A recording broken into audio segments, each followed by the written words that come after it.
So I'm going to do a workout that is great for just getting back into training, or if you just want to get started. There's only two pieces of equipment that you need, a mat of sorts and a pair of dumbbells. So I'm going to take you through each exercise. I will demonstrate about 3 to 5 reps and just highlight the main points and any modifications that you may need. This workout will strengthen your hips and your legs. It will work a little bit on your back, some chest, and some core. And then throughout, there's some core involved, so I'll make sure to highlight those as well. So the first exercise, and I'm going to do a separate warm-up video. So imagine you are warmed up and ready to go. You are going to do a squat to press.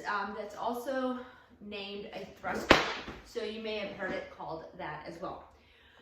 So with your weights, you're going to have your weights up by your shoulders, and your feet are a little bit wider than hip distance apart.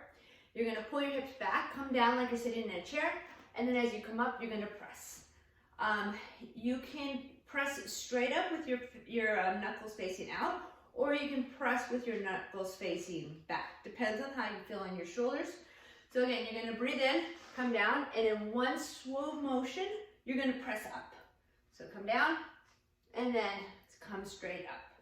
When you come down, make sure that you get your weight back in your heels. So let me drop this video for a second so you can see a little bit more of my whole body. All right, so let's do that one again. So you're going to sit back like you're sitting in a chair, come up, and then press all the way up. When you press up, make sure you squeeze your glutes and you fully extend your hips. That's the first exercise. The second exercise is called a bent over row. So you're going to have the same weights. You're going to have your knees a little bit soft, hinge over at the hips so that your back is almost parallel to the floor. And then draw your shoulder blades together and pull the elbows up and squeeze. So come down, pull up, and squeeze. So when you're in this position with your arms over your shoulders, that puts a lot of stress on your back. So what you really want to do is make sure your core is tight and that you're supporting yourself with your hips so that your back's not getting the stress. If this bothers your back, then what I would suggest is doing 1 or 2 rows, then come up and squeeze. Then come back down, do 2 more, and then come up and squeeze. Okay, so that's for your back. The next one is for your legs, and you do not need any weights. In fact, I suggest not using any weights for this until you get the balance and the movement. So it's a reverse lunge. You're going to start with just one leg. So for example, you're just going to start with your left. You're going to step back with your other leg. I want you to try to touch your shoelaces, come up, and just hold. Come down, and then come up and hold. So I'll demonstrate with the other leg. So your right leg, step back with your left, touch your shoelaces. So make sure that your hip is totally flexed and your knees 90 degrees, come up and balance. That's different than me leaning all the way over where you can see that my knee is not as bent. All right, so bend at the front knee, drop the hip, reach down. That's gonna get that weight in the hip, and then come up and come and follow through. That's a reverse lunge, and then you're gonna do 1 on the right and then 1 on the left. The last 2 are down on the ground, and it's a chest and core. So let's drop that a little bit more.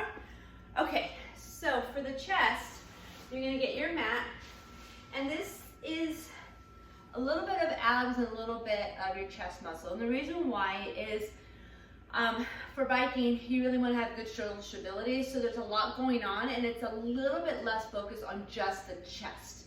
So when you're doing this exercise, just be mindful of the full range of motion and being really strong throughout your whole body. So you're going to start like you're doing a push-up, and you're going to have your hands a little bit wider than shoulder distance. Your feet are out. I like to have my feet about a V, so a little bit wider than hip distance, maybe even wider. You're going to tap a shoulder, tap the other shoulder, and come down and do a push-up. Now, if doing a push-up is hard and you can't go all the way down, drop to your knees, come down, and come up. Then go back on your toes, tap, tap, and down. Okay? You can also do the tap, tap on your knees. So tap, tap, and down. The last one is a crunch open.